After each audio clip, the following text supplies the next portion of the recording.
Hello students, आज हम पढ़ेंगे व्यष्टि अर्थशास्त्र का महत्व।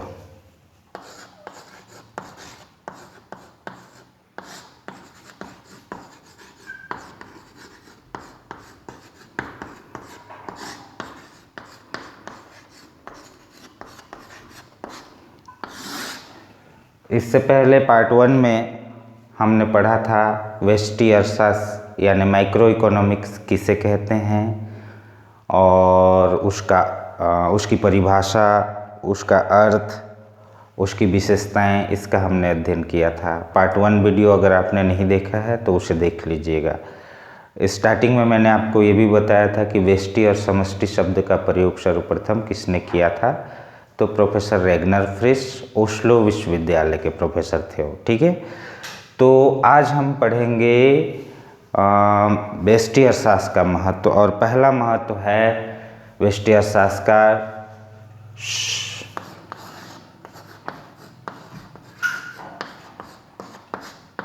संपूर्ण अर्थव्यवस्था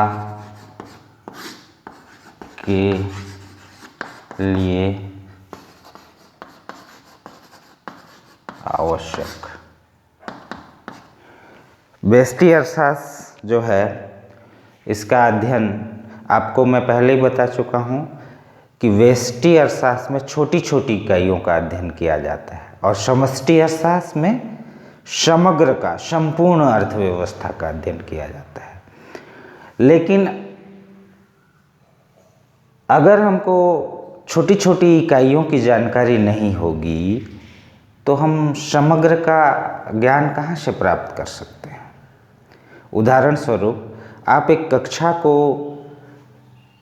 समग्र मान लीजिए और उनकी उस कक्षा में जो विद्यार्थी हैं उनको आप छोटी छोटी इकाई मान लीजिए।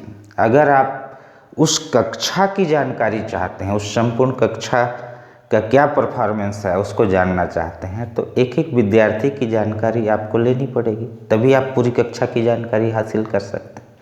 ठीक वैसे ही अगर हमको संपूर्ण अर्थव्यवस्था की जानकारी चाहिए तो हमको सबसे पहले व्यष्टि अर्थशास्त्र के पास जाना पड़ेगा। मतलब हमको छोटी छोटी इकाइयों का अध्ययन करना पड़ेगा, तभी हम संपूर्ण अर्थव्यवस्था की जानकारी प्राप्त कर सकते हैं। तो ये पहला महत्व हो गया। और दूसरा है आर्थिक समस्याओं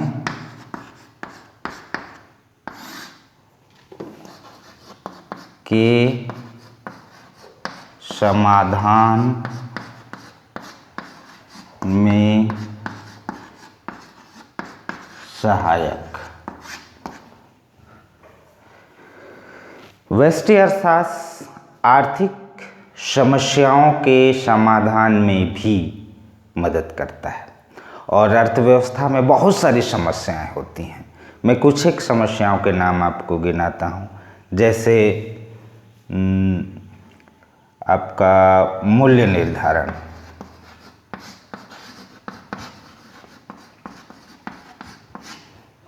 ये एक समस्या है। व्यष्टि अर्थशास्त्र मूल्य निर्धारण की जो समस्या है, इस समस्या का भी समाधान करता है। और एक प्रमुख समस्या है वितरण, डिस्ट्रीब्यूशन। वितरण भी एक प्रमुख समस्या है अर्थव्यवस्था में। और ऐसे और सैकड़ों समस्याएं हैं। अब ये मूल्य निर्धारण, वितरण, ये आगे चैप्टर में है, इसलिए मैं आप यहाँ डिटेल में नहीं जा रहा हूँ। आगे पाठ में वितरण, मूल्य निर्धारण को मैं विस्तार से बताऊंगा कि ये समस्या है क्या और इसका समाधान व्यष्टि अर्थशास्त्र कैसे करता है। फिलहाल इतना जान लीजिए कि आर्थिक समस्याओं के समाधान में व्यष्टि अर्थशास्त्र महत्वपूर्ण योगदान देता है। और आर्थिक समस्याओं में प्रमुख समस्याएं हैं मूल्य निर्धारण, वितरण। इन वितरण एक छोटे सा उदाहरण देता हूँ। वितरण मतलब बांटना। आप जानते हैं उत्पादन करने में हमें उत्पादन के साधन की ज़रूरत पड़ती है। उत्पादन के साधन टोटल 5 होते हैं और 5 साधन कौन कौन से हैं? भूमि, पूंजी, श्रम, संगठन, साहस। ये पांचों साधन मिलकर के उत्पादन करते हैं। तो इन पांचों साधनों में आय का वितरण होना चाहिए। यही है वितरण का समस्या। पूंजीपति बोलता है कि मैंने पूंजी लगाई है तो मुझे ज़्यादा पारिश्रमिक मिलना चाहिए। भूमिपति कहता है कि भूमि मेरी है तो मैं ज़्यादा हकदार हूँ। साहसी बोलता है मैं तो मालिक हूँ, सबसे ज़्यादा मुझे लाभ मिलना चाहिए। तो ये झगड़ा होता है अधिक से अधिक पारिश्रमिक लेने का। एक समस्या है ये, और इसका समाधान कौन करता है? वेस्टियर्स। यही है वितरण की समस्या। आगे पार्ट में इसका डिटेल अध्ययन करेंगे। मैं फिर से आपको बता देता हूँ। आर्थिक समस्याओं का समाधान करने में व्यष्टि अर्थशास्त्र महत्वपूर्ण योगदान देता है। आर्थिक समस्याओं में प्रमुख समस्याएं जैसे मूल्य निर्धारण की समस्या, वितरण की समस्या, इन समस्याओं के समाधान में व्यष्टि अर्थशास्त्र महत्वपूर्ण योगदान देता है। ठीक है।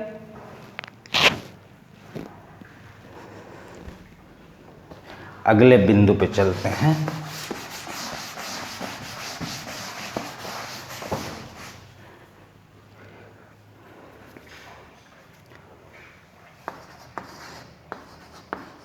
आर्थिक नीति के निर्धारण में सहायक। ये तीसरा महत्व है कि व्यष्टि अर्थशास्त्र आर्थिक नीति के निर्धारण में महत्वपूर्ण योगदान देता है। जब सरकारें, फाइनेंस मिनिस्टर यानी वित्त मंत्री जब या प्रधानमंत्री मिल करके जब कोई महत्वपूर्ण आर्थिक फैसले लेते हैं तो व्यष्टि अर्थशास्त्र उनकी मदद करती है। व्यष्टि अर्थशास्त्र ये बताने में सहायक है कि हम कोई भी निर्णय लेते हैं तो उसका विशिष्ट उत्पादन, वस्तुओं के उत्पादन या कीमतों में क्या असर पड़ेगा, लोगों की आय पे क्या असर पड़ेगा। तो जब भी सरकार कोई आर्थिक नीति बनाती है या आर्थिक नीति का निर्धारण करती है तो विशिष्ट वस्तुओं, विशिष्ट सेवाओं, विशिष्ट लोगों की आयों पे किस प्रकार से इफेक्ट पड़ेगा, क्या प्रभाव पड़ेगा, उसको बताती है। उसके बाद सरकार उस नीति का निर्धारण करते हैं, या फिर अगर दुष्प्रभाव पड़ने की गुंजाइश होती है तो उस नीति का निर्धारण नहीं करते हैं। तो व्यष्टि अर्थशास्त्र के 3 महत्व मैंने आपको बताया। चौथा महत्व है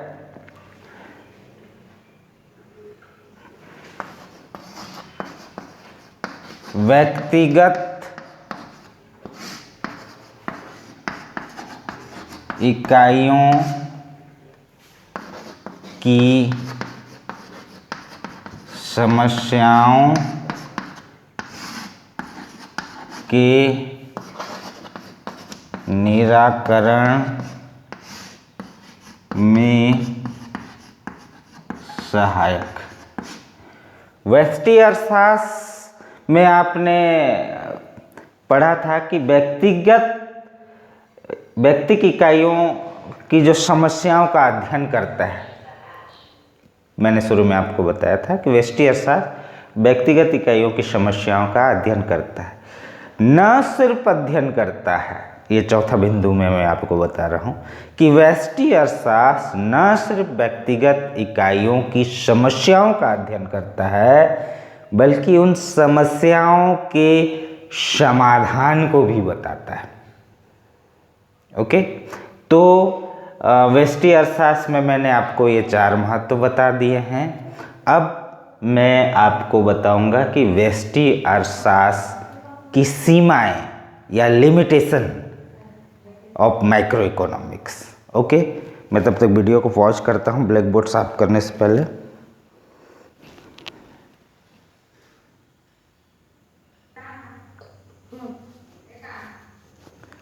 अब हम व्यष्टि अर्थशास्त्र की सीमाओं का अध्ययन करते हैं। कम से कम 3-4 पॉइंट इसमें आपको याद करना चाहिए परीक्षा के दृष्टिकोण से। पहला, सीमाओं का मतलब है कि व्यष्टि अर्थशास्त्र का वहाँ वो लिमिट है, उन लिमिट के बाहर जाकर के व्यष्टि अर्थशास्त्र, उन सीमाओं के बाहर जाकर के व्यष्टि अर्थशास्त्र काम नहीं करता है। तो क्या सीमाएं हैं, क्या लिमिटेशन है व्यष्टि अर्थशास्त्र की? पहला है केवल व्यक्तिगत इकाइयों का अध्ययन, केवल व्यक्तिगत इकाइयों का अध्ययन। सबसे बड़ी कमजोरी व्यष्टि अर्थशास्त्र की ये है कि व्यष्टि अर्थशास्त्र केवल व्यक्तिगत इकाइयों का अध्ययन करता है, छोटी छोटी इकाइयों का अध्ययन करता है। अर्थात बृहद इकोनॉमी के लिए, एक समग्र अर्थव्यवस्था के लिए व्यष्टि अर्थशास्त्र अनुपयोगी है। वहाँ पर हमको समष्टि अर्थशास्त्र की जरूरत पड़ती है। तो व्यष्टि अर्थशास्त्र की ये पहली सीमा है कि व्यष्टि अर्थशास्त्र छोटी छोटी इकाइयों का, व्यक्तिगत इकाइयों का अध्ययन करता है, समग्र का नहीं करता है। और समग्र का अगर हम, संपूर्ण अर्थव्यवस्था का हम अध्ययन न करें तो फिर राष्ट्र के लिए कोई उपयोगिता नहीं है व्यष्टि अर्थशास्त्र का। ठीक है। दूसरा, अवास्तविक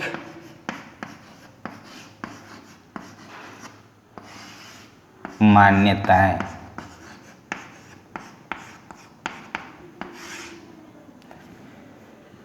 व्यष्टि अर्थशास्त्र की विशेषताएं मैं बता रहा था, उस समय आपको एक चीज़ बताया था कि व्यष्टि अर्थशास्त्र कुछ मान्यताओं पे आधारित है, और उसमें मैंने आपको बताया था पूर्ण रोजगार, है ना। अर्थव्यवस्था में आप मान के चलना, ये मैंने कहा था कि पूर्ण रोजगार की स्थिति है तभी व्यष्टि अर्थशास्त्र वहाँ पर लागू होगा। तो ये जो पूर्ण रोजगार, ये मान्यता नंबर 1 पूर्ण रोजगार, और एक और मान्यता पर आधारित है व्यष्टि अर्थशास्त्र, पूर्ण प्रतियोगिता। ये मान्यताएं होंगी, ये चीज़ें, ये कंडीशन अर्थव्यवस्था में होगी तभी व्यष्टि अर्थशास्त्र वहाँ पर काम करेगा, एक्टिव होगा। लेकिन आपको मैं बता दूं कि बाजार में पूर्ण रोजगार की स्थिति, अर्थव्यवस्था में पूर्ण रोजगार की स्थिति कभी हो ही नहीं सकती। क्या सबको काम मिला हो, कोई बेरोजगार ना हो, ऐसा किसी भी इकोनॉमी में हो सकता है क्या? नहीं, बेरोजगारी तो रहती ही रहती है, भले कुछ ही % में क्यों ना हो। तो पूर्ण रोजगार की स्थिति नहीं हो सकती है। पूर्ण प्रतियोगिता, इसका आगे एक अलग से चैप्टर ही है परफेक्ट कंपटीशन का। तो पूर्ण प्रतियोगिता के बारे में उस समय मैं आपको विस्तार से बताऊंगा। फिलहाल इतना बता दूं कि पूर्ण प्रतियोगिता भी काल्पनिक है, ऐसा रियल इकोनॉमी में हो ही नहीं सकता। तो व्यष्टि अर्थशास्त्र इन 2 मान्यताओं पे आधारित है, पूर्ण रोजगार की मान्यता पे और पूर्ण प्रतियोगिता की मान्यता पे, जबकि ये दोनों वास्तविक दुनिया में हैं ही नहीं। जब इस पे ये आधारित है व्यष्टि अर्थशास्त्र, जो है ही नहीं, तो फिर इसका भी वजूद खत्म हो जाता है। मतलब जो चीज़ है ही नहीं उस पे ये टिका हुआ है व्यष्टि अर्थशास्त्र, तो फिर व्यष्टि अर्थशास्त्र का खुद का भी कोई वजूद नहीं है। मतलब अवास्तविक मान्यताओं पर आधारित है, अतः उसका कोई मोल नहीं है। तीसरा है व्यक्तिगत निष्कर्ष समग्र के लिए अनुपयुक्त। व्यक्तिगत निष्कर्ष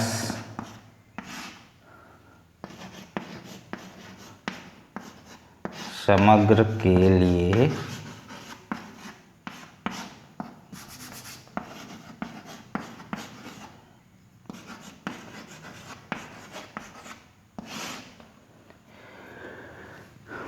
व्यक्तिगत निष्कर्ष समग्र के लिए अनुपयुक्त का मतलब यह है कि व्यष्टि अर्थशास्त्र के लिए कोई बात ठीक हो सकती है, लेकिन वही बात संपूर्ण अर्थव्यवस्था के लिए ठीक नहीं हो सकती है। यानी कि कोई पर्सनल डिसीजन जो है वो उचित हो सकता है, लेकिन होल इकोनॉमी के लिए वो अनुपयुक्त या बेकार होगा। एक उदाहरण आपको देता हूं मैं। व्यष्टि अर्थशास्त्र कहता है कि व्यक्तियों को बचत करना चाहिए, खर्च नहीं करना चाहिए, धन को संचित करके रखना चाहिए, व्यष्टि अर्थशास्त्र का कहना है। और ये व्यक्तिगत बात सही है, एक व्यक्ति के लिए सही है कि व्यक्ति को धन को संचित करके रखना चाहिए, खर्च नहीं करना चाहिए, ठीक है। लेकिन संपूर्ण अर्थव्यवस्था में अगर इस बात को लागू कर दिया जाए कि संपूर्ण देश के लोग बचत करें, खर्च न करें, तब तो अर्थव्यवस्था जो है खत्म हो जाएगी, व्यापार ठप हो जाएगा, सब कुछ नष्ट हो जाएगा। तो जो बात व्यक्तिगत निष्कर्ष के लिए सही है वो बात समग्र के लिए यानी होल इकोनॉमी, संपूर्ण अर्थव्यवस्था के लिए बेकार है। तो ये है व्यष्टि अर्थशास्त्र की सीमाएं। मैंने आपको आज दो बातें पढ़ाई हैं, व्यष्टि अर्थशास्त्र का महत्व और व्यष्टि अर्थशास्त्र की सीमाएं, ठीक है। ये इसे आप याद कर लेंगे। और अगर इसमें कोई टॉपिक पे आपको समझ में आए या उसमें और डिटेल जानना चाहते हैं तो कमेंट्स बॉक्स में लिखेंगे कि इस टॉपिक को मुझे और अच्छे से समझा दीजिए। नेक्स्ट वीडियो में मैं अगला पार्ट पढ़ाने से पहले या अगला टॉपिक पढ़ाने से पहले आपके उन सवालों का जवाब दूंगा, फिर मैं आगे बढ़ूंगा। तो आशा है कि आप लोग ये छोटा सा टॉपिक आज कंप्लीट कर लेंगे। कल फिर मिलते हैं। ओके, जिन्होंने फर्स्ट वीडियो नहीं देखा है वो ज़रूर पहला वाला वीडियो देख लेंगे, इसके बाद इसको देखेंगे तब समझ में आएगा। और पहले वाले वीडियो में थोड़े से ऑडियो की प्रॉब्लम थी, तो मेरा एडवाइस ये है कि आप हेडफोन लगा करके उस वीडियो को देखें, कॉपी पेन ज़रूर रखें, महत्वपूर्ण बातों को नोट करें और बुक्स ज़रूर ले लें। Thank you.